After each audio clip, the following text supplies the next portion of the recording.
How long have you been operating Turtle Island open to the public with visitors coming?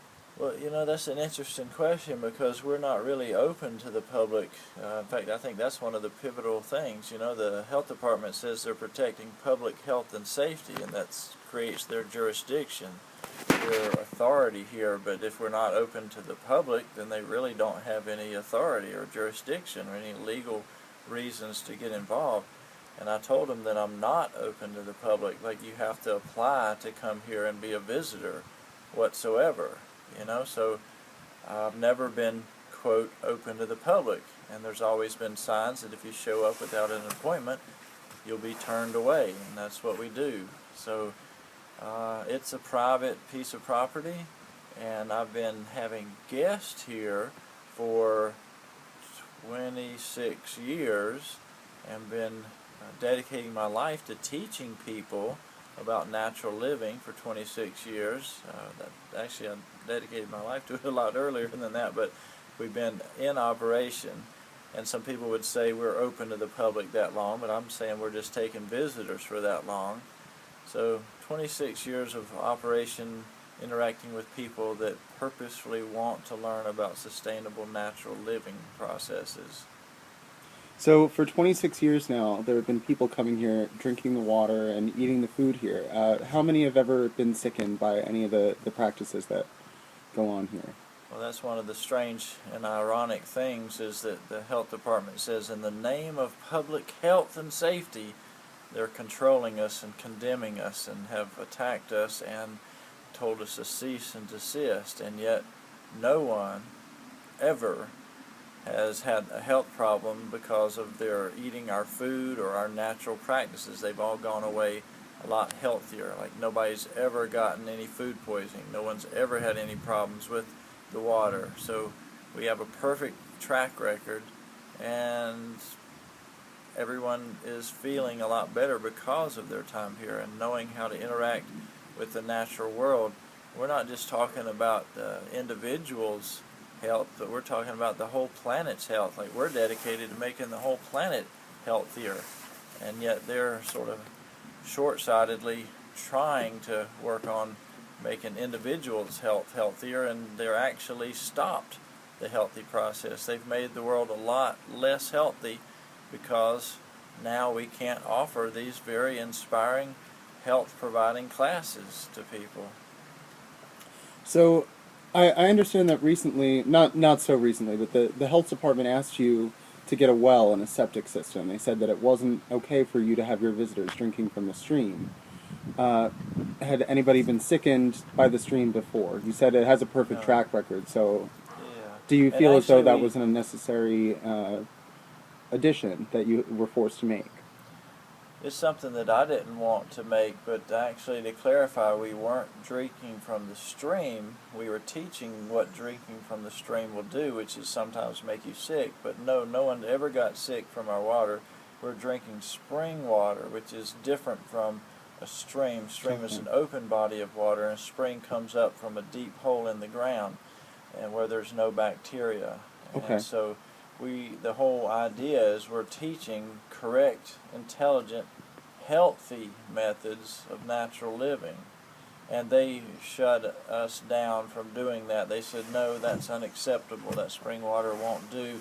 You have to have a well. And I told them how I deeply regretted that, and realized, I projected into the future, that if we get a well, we will no longer be teaching people about getting spring water and how to make healthy choices when choosing their water in a wild or natural setting.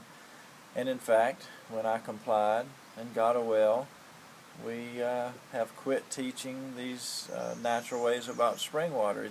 Basically, they've made it illegal for us to teach about natural water and getting water. They've also made it illegal for us to serve the food that we grow here on the farm. It's illegal for us to let people eat the eggs that they're participating in growing here. It's illegal for them to have the milk that we're growing here, the cheese, the yogurt. It's illegal for them to have the meat that we grow here, whether it's goat meat or chicken meat. Like we actually can legally teach them how to grow a chicken. We can teach them how to kill and butcher a rooster, but they can't eat it. So it's way healthier than any meat or eggs that you would buy in a store. I mean, we actually, because we're spoiled by high quality food, we get upset at the thought of eating something as poor a quality as what's commonly available in the store. But in the name of public safety, we can't serve these superior foods because it's just a fact that it's illegal in our state. And so we don't serve those things, and the people live a less healthy life because of the health department. You have been totally cooperative with the authorities in inspections of the outhouse facilities, and you've commented that for the past 20 years you have passed inspections. Even the very year that they raided the place, supposedly because of inspection violations, they had approved it. Can you talk a little bit about that? Yeah, the very year that they came in with their raid and their cease and desist order and gave violations for the outhouses that we use here, they must not have realized or remembered that they had passed inspection. They had been inspected, they had passed inspection, and in fact they've been inspected and passed inspection every year for the last 2 decades, and it's just a bizarre thing to be shut down for the very things that they told us were okay. The next question. Could you talk a little bit about the concept of natural law and where human rights come from? There seems to be an illusion that they're granted by government or by other men, and you and I both know that not to be the case. Could you talk a little bit about natural law and how you feel about a regulatory body of people telling other people how they should live their life by nature? Well, to me, when I look at the bigger picture, it seems strange and unnatural for a government to tell people that they can't build their houses the way that their people, their ancestors, have built their houses for thousands and thousands and indeed millions of years. You know, in anthropology class, when I went to the university, they said people have been living around for 3 million years, and through all of that time, everybody on planet Earth has made their own house. In fact, that's been an important economic aspect of life. It's been an important social aspect of life in building community and empowerment, a sense of freedom and a true freedom. In fact, it's like a passing right of manhood. When you're a man, you can build a house for your wife, for your people, for your children. You can help out with that. In modern America, we've emasculated the very process so that people are not empowered and they're completely dependent on other people that they don't even know, never met, and the materials from the other side of the world that are expensive and debilitating economically and socially, so that basically the modern process that is set up in the name of health and safety is destroying not only the economy but the sense of well-being and the ability for humans in this continent to have a healthy, fulfilled life and lifestyle. So in the name of safety, we're destroying the quality of life in a long-term, big impact kind of way. So to me, it's extraordinary and extremely sad and totally incorrect, and I'm trying to set an example going back to our ancient traditions of how all of our people have lived, bar none, and yet in the past 40 or 50 years there's been a complete change in the thought processes of how a human being should get involved with their house. So we got a 3 million year precedent and 30 to 50 years of a new way of looking at things, and apparently the law is supporting the 30 to 40 year new way of looking at things instead of the 3 million year precedent.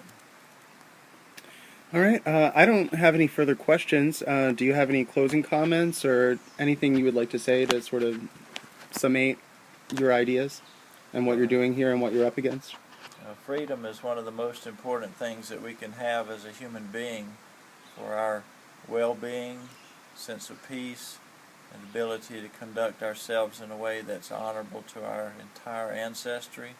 And I would just recommend people standing up for freedom, fighting for freedom, thinking.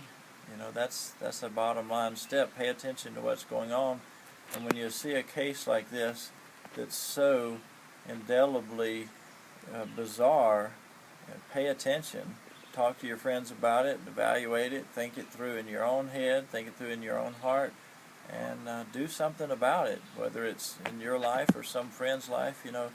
Get active, voice your opinion, say something, stand up for what you believe in, and please believe in freedom, because if you don't believe in it, you won't do anything about it, and if you don't do anything about it, you'll lose it. What little that we haven't lost, basically what I'm seeing is that we've lost most of our freedoms that our forefathers believed in. They believed in it, they fought for it, and some of them died for it. My people in this continent died in the Revolutionary War so that I could have freedom. And what they fought and died for has been lost because people that are living now have become complacent and not really aware of how important their role in being active and accountable and responsible for maintaining that freedom is. Well, thanks so much for your time.